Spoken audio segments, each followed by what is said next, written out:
자, 안녕하세요. 최강 임선생입니다. 오늘은 2단원 근대국가의 수립운동에 대해서 할 겁니다.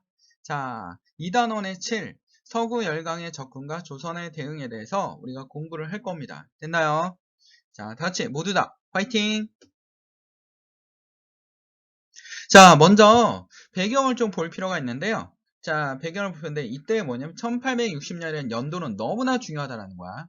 1860년에 무슨 사건이 있었냐면 세계사에서는 자, 영국과 프랑스와 그 다음에 청나라가 뭡니까? 제2차 아편전쟁이 벌어졌습니다. 그래서 영국이 한번 청나라를 쳐보니까 만만 얘네 생각보다 쉽거든요. 그래서 청나라를 어떻게 합니까? 연락에 두들겨 패는 일이 벌어졌어요. 이걸 뭐라 그래?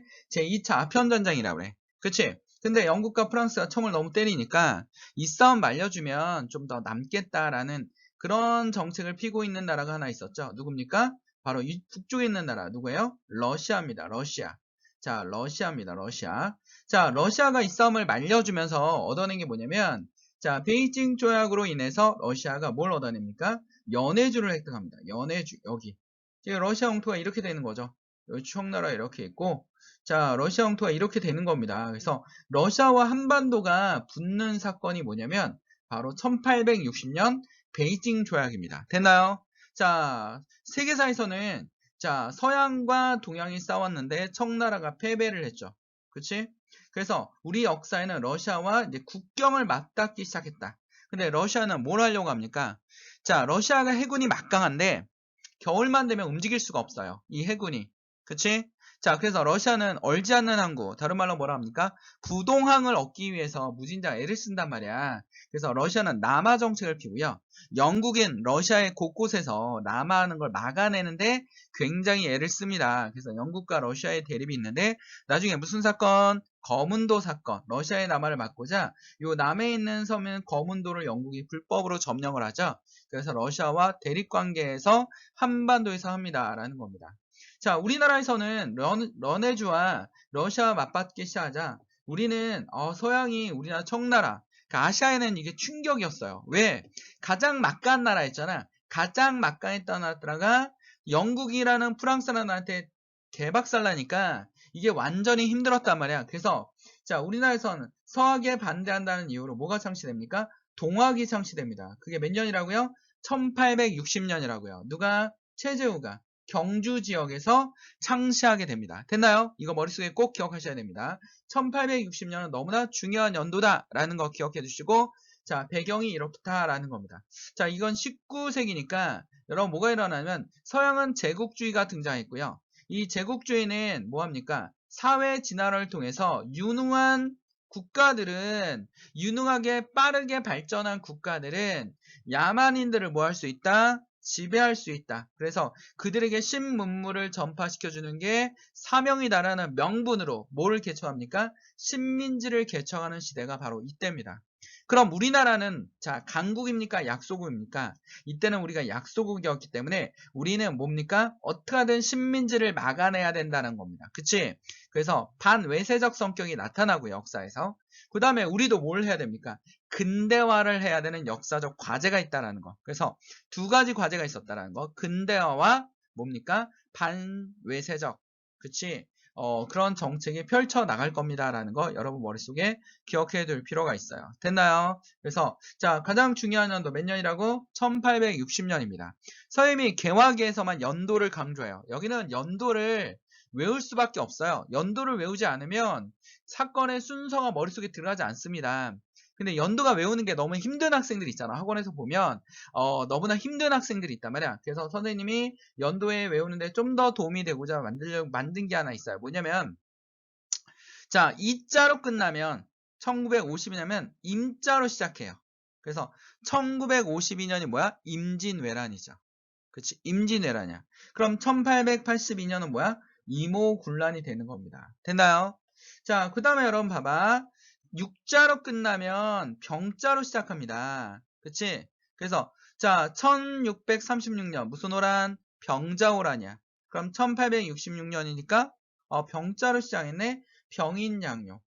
그치? 병인양요가 있었습니다. 됐나요? 됐습니까? 자, 그 다음에 여러분 사자로 끝나면 사자로 짜면 갑자로 시작합니다. 사자로 시작하면. 그러면 1884년 갑신정변. 그럼 10년 뒤에 1895년 뭐야? 갑오기억이 되는 거죠. 됐나요? 됐습니까? 자, 뒤에 숫자를 머릿속에 좀 기억해두고 그 다음에 세로 시작하는 한자들을 기억해두면 우리 한자를 외울 필요는 없지만 한글로 기억하면 되죠. 임자, 병자, 갑자를 하면 264다라는 거, 246이다라는 거, 임갑병 이렇게 기억하면 되겠죠. 임갑병 이름 같은데. 자, 이렇게 기억해 두시면 됩니다. 그래서 연도를 기억해라. 개화기만 연도를 기억하시면 됩니다. 독립운동사나 자, 그 다음에 현대사에서는 연도를 기억할 필요는 없지만 여기서는 연도를 좀 기억할 필요가 있어요. 됐나요? 그렇게 꼼꼼하게 공부해야지 만점이 나옵니다. 자, 흥선대원군의 개혁정치입니다. 자, 흥선대원군이 어떻게 집권했어요? 자, 1800년부터 1863년까지는 1800년부터 1863년까지 무슨 정책? 세도정책, 그치? 세도정책을 폈습니다. 그치? 그래서 순조, 헌종, 철종 세 왕이 있었죠. 이 왕들의 특징이 뭐라고요? 나이가 어렸다고요. 그치? 자, 안동일 씨가 집권하기 위해서 나이 어린 왕. 왜? 20살이 될 때까지는 경국대전을 보면 대신 정치할 수 있단 말이야. 대리첨정을 할 수 있죠. 그러니까 왕은 나이가 어려야 돼. 그리고 왕은 똑똑해야 돼, 멍청해야 돼, 멍청해야 돼. 애가 막 10살이 됐는데 막 토익 시험을 만점 받고 막 이러면 어떡합니까? 죽여버려야 돼요. 됐나요? 근데 애가 막 17살이 됐는데도 아직도 막 한자도 못 쓰고 한글도 못 써. 그러면 왕이 될 사람입니다. 애가 막 이러고 다녀. 그럼 뭐 해야 되니까? 왕이 될 사람입니다. 됐나요? 그래서 순종, 헌종, 철종의 공통점이 뭘까요? 조상님 이름 가지고 이러면 안 되지만 자, 순종, 헌종, 철종들은요 모두 다 그치 병신들이었습니다. 됐나요? 자, 그러면 이들은요 모두 다 왕이 될 사람이죠. 왕이 될 사람이었어요. 흥선대원군도 왕의 후보에 올랐어요. 누구하고 경쟁했냐면 철종하고 경쟁했어. 흥선대원군도 완전 병신짓을 하고 다녔지. 막 갓도 막 삐딱하게 막 구멍 뽕뽕 뚫린 갓을 쓰고 다니고 옷도 절대 빨아입지 않고 신발도 짝짝으로 신고 다니고 하나는 고무신 하나는 집신 다리도 막 쩔뚝거리면서 다니는 거야. 그치? 그러면 어떡합니까? 막 왕족인데 똑똑해 멍청해 보여? 안동희 씨들이 별로 관심이 없어지는 거야. 쟨 죽일 필요가 없어. 왜? 졸라 멍청하니까. 그 다음 흥선대원은 여기서 더 오버해요. 그치? 안동 씨의 서원에 가서 제사를 드리고 있는데 나한테 떡 하나만 달라고 막 졸라요. 그러자 막 너무 냄새가 나니까 그치? 마당에다 던져줘. 그러니까 흥선대원 이걸 핥아먹습니다. 그러니까 얘는 죽일 사람이 아니라 뭐가 될 사람이야? 왕이 될 사람이야. 근데 흥선대원보다 더 멍청하고 더 잘 나가는 애가 있었어. 걔가 누굽니까? 철종입니다. 그래서 철종이 왕이 되죠. 그럼 흥선대원은 정말 멍청했을까요? 아니죠. 집에 가서 어떡합니까? 갓을 벗고 밤새도록 공부합니다. 막 한국사 공부하고 통합사회 공부하고 그 다음 뭡니까? 영어, 국어, 영어 막 토익 시험 막 이런 거 다 세계사 막 공부하면서 어떡합니까? 굉장한 실력을 만들고 있었단 말이야. 근데 1863년 자 철종이 승했죠. 그래서 자 철종이 승했을 때 조선의 가장 큰 권력자가 누구냐면 조대비입니다. 조대비예요. 자, 이 사람이 누구냐면 여러분 그 안타까운 사건이지만 순조의 아들 중에서 굉장히 똑똑한 사람이 하나 있었어. 누구냐면 바로 익종입니다. 익종이란 불러요. 원래는 효명세자인데 얘 와이프가 바로 누구냐면 신정왕후야. 얘가 풍양조씨야. 풍양조씨. 그래서 여러분 안동립씨와 풍양조씨 우리 막 외우잖아. 그치? 풍양조씨. 근데 이 여왕이 자 권력을 장악했다면 신정왕후가 안동씨를 몰아내려고 굉장히 애를 썼어요. 그러다 결국 궁궐에서 찌그러져 있었죠. 그 다음에 누가 왕이 됐습니까? 헌종, 철종. 그러면서 계속 찌그러져 있다가 철종이 죽으면서 어떻게 됩니까? 자, 궁궐에 대왕 대비가 된 거야. 그러니까 그 위에는 여자들이 다 사망한 거죠. 그래서 최고의 권력자로 등극합니다. 그래서 누가 왕이 될 수 있을까라고 봤는데 누굽니까? 흥선대원군의 아들 고종 11살이에요. 안동씨가 반대할 일이 없죠. 그리고 고종도 어때요? 별로 똑똑하지 못해요. 그치? 후보로 딱 등장합니다. 아버지는 어때요? 완전 맛이 갔잖아. 안동씨가 봤을 때는. 그러니까 누가 왕이 돼야 돼? 고종이 왕이 돼야 되죠. 자, 이 조대비가 신정왕후 대왕대비가요. 어떻게 합니까? 흥선대원을 만나봐요. 근데 흥선대원이 멍청합니까? 똑똑합니까? 똑똑합니다. 둘이 안동시를 몰아낼 힘을 만들어준다라고 얘기합니다. 그러자 조대비는 어떻게 합니까? 대왕대비는 고종을 자기의 아들로 양자로 삼고 왕위에 앉힙니다. 이제부터 흥선대원군 시대가 열리는 거죠. 됐나요? 그래서 1863년 누가 집권한다고요? 고종. 그래서 1873년까지 흥선대원군 시대가 열리는 겁니다. 됐나요? 그 뒤에는 누가 있을까요? 조대비가 있었죠. 그치? 자, 조대비의 익종의 꿈을 이루기 위해서 왕권을 강화하는 게 목적이었습니다. 자, 흥선대원군이 집권했을 때 그 상황을 한번 보면 세도 정치였어. 매관매직이라고 삼정의 밀란이 발생하고 막 홍경래의 난과 임틀 농민봉이 있었죠. 동학이 등장했죠. 1860년 천주교가 등장하고 있었습니다. 자, 국에서는 이양선 서양의 배가 출몰했어요. 영국의 암스트롱호가 통상 요구했고요. 러시아 함대가 통상을 요구하고 러시아가 연해주를 획득합니다. 이거 중요하죠? 중요합니다. 이거 머릿속에 기억하셔야 됩니다. 서양 세력에 대한 위기감이 확산되고 있었습니다. 그래서 흥선대원의 정치적 개혁입니다. 세도 정치를 일소해요. 그리고 안동립시를 축출하고 능력에 따라 인재를 등용합니다. 그리고 비변사, 그러니까 세도 정치의 핵심 기구였죠. 비변사를 축소하고 의정부와 상군부의 군사 기능을 부활시킵니다. 그리고 안동립시나 분당 정치의 패단이 되었던 서원을 철폐합니다. 서원을 엄청나게 철폐하죠. 47개의 서원만 남기고 우리 서원을 없앤 사람이 줄인 사람이 두 사람 있었지? 영조대왕하고 흥선대원군입니다. 국가 재정을 확장하고 민생을 안정시킵니다. 그렇죠? 자, 대전을 통해 법전을 만들었습니다. 대전에 가서 회를 통째로 먹으면 됩니다. 그치?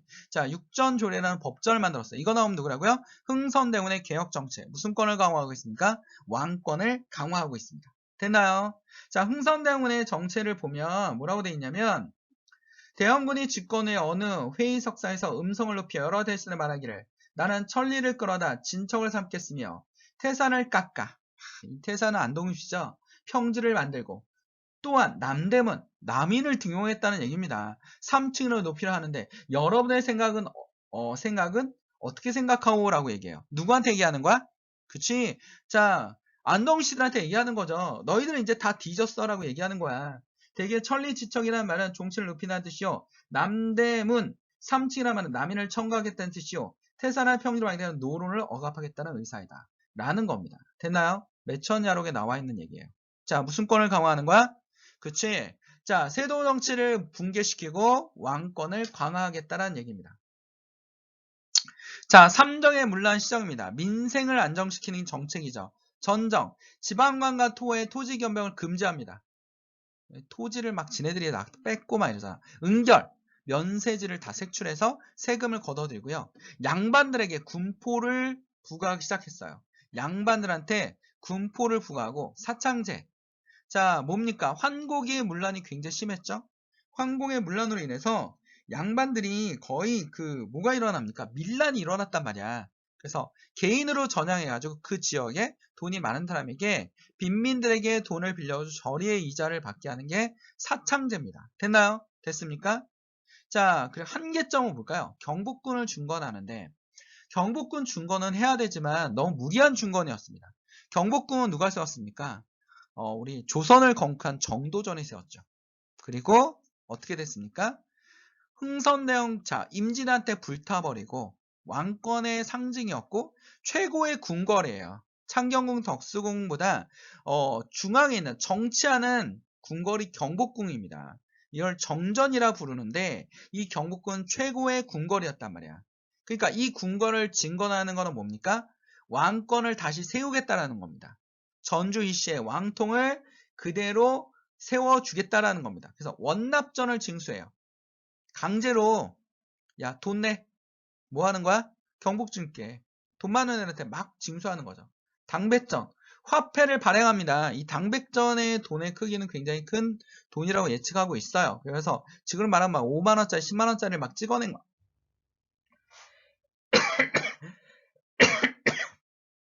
미안합니다. 돈을 마구 찍어내는 거예요. 거기다 통행세까지 중수합니다. 백성들을 막 강제로 징발해요. 임노동자로 쓰는 게 아니라 공짜로 막 부려먹어. 경복궁을 중건하다 불이 타가지고 나무가 모자라니까 양변의 묘지름까지 벌목합니다. 그치? 그러자 인플레이션이라고 백성들의 원성을 야기했어요. 그렇다고 밀란이 일어난 건 아닙니다. 이 경복궁은 엄청나게 커요. 흥선대원의 경복궁이 엄청 큰데 일제강점기 때 일본 놈들이 야금야금 다 없애버렸어요. 그래서 현대사에 와서 다시 복원을 한 겁니다. 복원을 한 거예요. 일본 놈들이 경복궁을 없애버리고 거기다 시장을 열었다니까. 참, 완전히 열받는 일이죠. 그치? 근데 지금 복원을 했지만 흥선대원군 때 있었던 경복궁 크기만큼 복원이 되지 않았습니다. 아직까지. 전제원권 강화를 목적으로 합니다. 이게 바로 뭐예요? 흥선대원군입니다. 그래서 흥선대원의 개혁 정치는 근대적 개혁은 아니었다라는 거야. 뭐야? 조선의 뭡니까? 정통적 체계 내에서의 개혁이었다는 한계점을 가지고 있습니다. 자, 흥선대원의 조치에 각지의 이들이 분개, 걸개하여 맹렬히 반대원을 전개하였다. 격분을 전국에 돌리고 궐문 앞에 시위하고 탄원하여 호소하는데 그 형세가 잠옷 기세 등등하였다. 이에 흥선대원군이 백성들을 찌는 자는 공자가 다시 살아난다. 되게 유명한 본문이죠. 살아난다 해도 내가 용서치 못하리라. 전국에 있는 서원을 철폐한다니까 양반 유생들이 다 몰려와가지고 난리를 친 거야. 그러자 흥선대원이 아주 강하게 어겼죠. 공자가 살아나도 하물며 선현의 제사를 지내는 곳. 선현의 제사를 지내는 거는 뭡니까? 바로 서원이죠. 이 선현은 뭐라고 그랬어요? 바로 뭐 정몽주, 길재, 스승님들을 얘기하는 거야. 도적이 숨어서야 되겠느냐? 하물며 군조로 하여금 이들을 해산시키고 한강 너머로 축출하였다. 바로 유생들입니다. 됐나요? 자, 조선 기독교 급의 교사에 나와 있는 내용입니다. 됐나요? 됐습니까? 요거 나온 보다 흥선대원의 개혁정치, 서원철폐다라는 거 여러분 머릿속에 기억하시면 됩니다. 됐나요? 됐습니까? 자, 흥선대원의 또 하나의 정책입니다. 통상수교 거부 정책입니다. 자, 배경은 러시아가 연해주에 진출했죠? 자, 그래서 쇄국 정책을 강화시켰어요. 그치? 자, 쇄국 정책을 통상수교로 거부를 강화시켰습니다. 자, 사상적 배경은 뭐냐면 존화, 양이론입니다. 존화, 누구를 존경한다? 중국을 존경한다라는 거야. 그치? 중화 할 때 그 화입니다. 그래서 중국을 존경하고 오랑캐들을, 서양 오랑캐를 얘기하는 겁니다. 그치? 물리칠 양자예요. 그러니까 물리치는 이론이에요. 그치? 중국을 성약 사회를 복귀하고 어떻게 한다? 서양 오랑캐를 물리친다라는 게 사상적 배경입니다. 됐나요? 그래서 자, 존, 화, 양, 이론이라고 부르는 겁니다. 됐나요? 굉장히 어려운 거죠? 어려운 사상이야. 자, 1866년 6자로 끝나면 뭐라고요? 병인년이라고요. 그치? 병이라고요. 자, 병인박해가 있었지. 왜냐하면 흥선대원군이 러시아의 남하를 막고자 누구하고 열심히 교류했어? 그치? 프랑스 신부님들하고 막 교류했어. 제발 좀 소개 좀 시켜줘. 프랑스 군인들을. 그때 프랑스 군인들이 우리나라 와서 좀 주둔을 해주면 러시아의 남하를 막을 수 있다. 근데 이때 프랑스하고 러시아가 친했어요. 막 영국하고 막 얘기를 했어야 되는데 이 세계상 흐름을 잘 몰랐던 흥선대원군이 프랑스에만 매달린 거야. 그러니까 프랑스가 이걸 거절하자 우리 좀 도와줘라 했더니 프랑스 군인들이 뭐라 그래? 싫어 그랬어. 그러니까 존나 열받아가지고 어떡합니까? 그치? 합정역에서 지금의 합정역이야. 홍대 옆에 합정역이잖아. 그치? 거기서 8,000명의 크리스토교 천주교 신자와 그 다음에 9명의 그치? 프랑스 신부님들의 목을 잘라버렸어요. 그래서 거기를 지금도 뭐라 부르냐면 절두산이잖아. 절두산. 자를 절자에 머리 두자야. 그러니까 산에 머리가 가득해. 머리로 쌓인 산이야. 그치? 그러자 그에 대한 보복으로 어떡합니까? 프랑스가 쳐들어오죠. 프랑스가 쳐들어옵니다. 그래서 한성근과 양원수가, 한성근이 문수산성에서 양원수가 정족산성에서 막아내는데, 솔직히 프랑스는 여기서 뭐 했냐면 완전히 얕보고 들어왔단 말이야. 왜? 그 조선보다 큰 청나라도 개박살났는데 뭐 조선이야 쉽게 박살 나겠지 라고 생각하고서 쉽게 강화도로 들어왔어요. 근데 어떻게 했어요? 한성구와 양원수가 박격포를 준비해가지고 막 포를 준비해가지고 어떡합니까? 마구싸대서 프랑스군이 놀래면서 도망가는데, 도망가도 그냥 도망가는 게 아니라 외규장각에 있는 도서를 약탈해 갑니다. 그치? 바깥에 있는 규장각이죠. 지방에 있는 규장각의 도서를 약탈하고 불태워서 많이 없어지고요. 프랑스 박물관에, 르브르 박물관에 있는데 이게 우리나라에 왔죠. 프랑스에 있는 어떤 여자 교수님이 이게 왜 여기 있지? 라고 하면서 열심히 프랑스와 노력을 해서 중지를 해서 프랑스가 오늘날의 국립박물관으로 이전을 해줬는데요. 준 게 아니라 빌려준 거예요. 영구 임대를 해준다는 이유로 빌려줬습니다. 그래서 외교장과 아주 중요한 도서들이 한국으로 돌아왔습니다. 라는 거죠. 됐나요? 그게 바로 뭐라고? 병인양요입니다. 됐나요? 자, 그 다음에 여러분 병인양요 전에 제너럴 셔머노 사건이 있었는데, 이게 뭐냐면 대동강을 따라 막 들어왔어. 미국 배야. 미국 배. 이 미국 배가 들어왔는데, 이 미국 배가 들어왔을 때 우리 대동강에 있는 유명한 도시가 뭡니까? 평양이죠. 평양. 고구려의 수도 평양. 그치? 평양입니다. 평양. 평양입니다. 이 평양에 감사가 누구냐면 박지원이었어요. 박지원. 아, 박지원이 아니죠. 박규수야. 박규수. 박규수인데 이 박규수는 누구의 손자냐면 여러분 누굽니까? 박지원의 손자. 양반전. 허생전. 중상주의 학파. 박규수가 박지원의 손자입니다. 됐나요? 이 집안이 정승 집안이야. 굉장히 잘 나가는 박씨 집안입니다. 됐나요? 근데 박규수가 박지원을 싫어했는데, 되게 싫어했는데, 박지원의 책을 막 읽고 얘가 눈이 튀었어. 지금은 근대화를 해야 되고 서양과 교류를 해야겠다는 거야. 그래서 박규수가 뭐가 됩니까? 통상계열론자가 되죠. 선구자가 됩니다. 통상계열론자. 통상계열론자는 누구의 영향을 받았다고요? 중상주의 학파의 영향을 받았다고요. 박지원의 영향을 받은 거지. 됐나요? 됐습니까? 박규수가 평양 감사였는데 이때 뭐라고 합니까? 제너럴 셔머노가 약탈을 삼자 제너럴을 불태워버리고 박살내버렸어. 그리고 박규수가 이걸 다시 조립해요. 그래서 북한에 가면 제너럴 셔머노가 아직도 있습니다. 있어요. 그치? 자, 이제 남북 간의 교류가 활발해지고, 그치? 한다면, 제너럴 셔머를 눈으로 볼 수 있습니다. 눈으로 볼 수 있고요. 자, 1868년, 자, 1868년, 자, 오페르트, 어느 나라 사람? 독일 상인 오페르트입니다. 자, 독일 상인 오페르트가 교류하자 했는데 흥선대원이 이걸 거부했어요. 그러자 흥선대원의 아버지인 남영군의 묘를 도굴했다가 들켜서 도망가죠.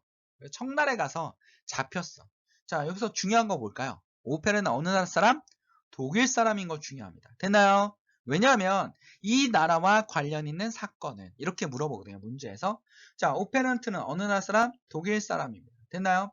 1871년 자, 뭡니까? 신미양요입니다. 신미양요. 신미양요의 원인 뭐라고? 이거야. 제너럴 셔머노. 제너럴 셔머노 사건이라고요. 자, 신미양요 때 누가 쳐들어왔어요? 미국이. 그치? 자, 미국이 쳐들어오면서 어떡합니까?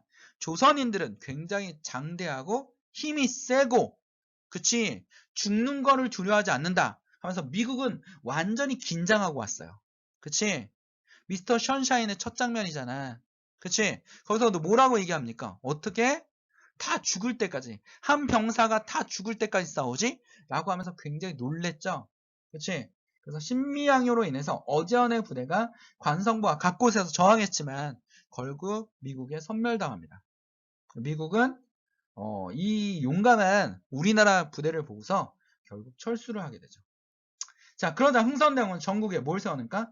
척하비를 세웁니다. 뭘 세운다고? 척하비. 곳곳에 엄청나게 많이 세웠어요. 근데 그 일제강점기를 지내면서 많이 없어졌죠. 뭐라고 되어 있냐면, 자, 양이 침범. 자, 서양 오랑캐가 쳐들어왔을 때, 침범해 왔을 때, 침범. 서양 오랑캐가 쳐들어왔을 때, 아니할 피, 싸우지 아니하는 자는, 즉, 화해하는 것이요. 그치? 화해하는 자는 주인주자가 놈자자로 쓰였으니까 해석이 사람으로 쓰인 거야. 화해하는 자는 나라를 파는 것이다. 걔와 만년 자손. 자, 걔 기억해라. 만년 대대로 자손들아. 그치? 만년 대대로 기억해라. 자, 병인년에 만들었고 썼고 신미년에 전국에 세웠노라 라고 써 있습니다. 되나? 요거 나오면 뭐라고? 반외세 정책입니다. 흥선대원군은 이 통상계열원 정책에서는 위정척세, 그러니까 양반 유생들과 손을 합쳤어요. 그치? 그래서 통상계열원의 양반 유생들도 끝까지 싸워야 된다. 이항로라는 사람이 뭐라고 했냐면 척화주전론을 주장합니다. 뭘 주장한다고? 척화주전론을 주장해요. 됐어요? 척화주전론을 주장합니다. 그래서 이항로가 척화주전론, 위정척사, 반외세운동이 있었다라는 거야. 그래서 서원철폐에서는 양반과 대립했지만, 유생들과 대립했지만 뭐 했습니까? 반외세 정책에서는 양반들과 손을 잡았다라는 겁니다. 자, 그러나 이러한 정책에 한계점이 있었죠. 서양 세력의 침략은 저지했고 반외세적 성격은 강하지만 근대화적 성격은 전혀 없어요. 근대화를 지연시키는 한계점을 보였다라는 겁니다. 됐나요? 됐습니까? 이게 바로 흥선대원군의 통상 수교 정책입니다. 자, 이제 문제 한번 풀어볼까요? 자, 여기 지도루입니다. 여기 한성근이 나오면 뭡니까? 문수산성. 자, 어제연이 나오면 뭡니까? 신미양요죠? 그러면 관성보와 갑곳을 기억해야 되고 양원수가 나오면 정조상성입니다. 여기가 어디라고요? 강화도. 서양 사람들이 들어오면 다 어디로 들어간다고? 강화도. 됐나요? 강화도를 머릿속에 기억하셔야 됩니다. 이게 바로 척화비예요. 됐나요? 자, 1번. 다음 가에 들어갈 사건을 옳은 것을 보기 위해서 모두 고른 것은 병인년에 프랑스 배들이 강화도. 병인양요 있었지? 자, 병인양요 있었습니다. 자, 병인양요니까 1866년 6자로 끝난다고 그랬죠? 서양 오랑캐와 침범해서 싸우지 아니한다는 신미년이라고 돼 있죠. 71년입니다. 66년에서 1866년에서 자 71년 사이에 있었던 거 뭡니까? 요새 오페르트 도굴 사건, 자, 신미양요 뭐 이런 거죠. 영국이 거문도를 점령한 건 한참 뒤에요. 그렇지? 이거는 아니고요. 독일의 상인 오페르트 남인군의 문을 도굴했죠? 맞죠? 그렇지? 프랑스는 조선의 조약을 체결한 후 천주교 포교를 허용받았다? 이건 베이징 조약입니다. 베이징 조약. 그치? 미국은 제너럴 셔먼 후 우리나라는 프랑스하고 조약을 가장 늦게 맺었어요. 서양과 맺은 조약이 중에서 가장 늦게 맺었습니다. 미국은 제너럴 셔먼 후 침몰 사건을 구실로 강화도를 침공했습니다. 이게 뭡니까? 신미양요죠. 그리고 신미양요 이후에 전국에 척화비를 세웠습니다. 니은 니을이니까 답은 몇 번? 4번입니다. 됐나요? 됐습니까? 자, 다음 문제 풀어봅시다. 자, 2번 가나의 정책 공통점을 보기 위해서 모두 고른 것은 팔도의 사족들이 선을 건립하여 명현을 제사하고 무리를 모아 이 본문을 한국사는 본문을 다 이해할 필요 없고 키워드를 찾으면 돼요. 대원군 600의 서원을 철폐했대. 서원 철폐. 이것만 머릿속에 기억하고 대원군은 동포가 뭐지? 신포가 뭐지? 면제된 자라도 신포를 바쳤대. 그치? 자, 뭡니까? 자, 양반들에게도 뭐를 부과하기 시작했습니까? 그치? 자, 군포를 부과하기 시작했죠? 군포를 부과하기 시작했어. 바로 호포제가 실시됐다라는 겁니다. 자, 이러한 정책은 뭡니까? 왕권을 강화하고 민생을 안정시키는 거죠. 왕권을 강화하는 게 기여했다. 맞죠? 농민들의 봉기 아니죠. 정부의 재정확증에 도움이 되었다. 그치? 이것도 맞는 얘기입니다. 유생들의 지지를 받으면 추진되었어요? 아니죠. 유생들은 왜 우리에게 이런 걸 부과해? 서원을 왜 철폐해? 말도 안 돼 하면서 굉장히 정부적인 성격이 나타났죠. 이 부분에 대해서는. 그래서 기억 디귿만 답입니다. 답은 몇 번입니까? 2번입니다. 여러분, 이 부분 연도별로 차근차근 정리하시고요. 자, 연도를 못 외우는 친구는 사건의 순서대로 외우셔야 됩니다. 됐나요? 됐습니까? 개화기의 핵심 주제 잘 기억하세요. 됐나요? 여러분들이 수업을 듣고 좋아요, 구독 신청해 주시면 선생님에게 힘이 됩니다. 모두 다 화이팅!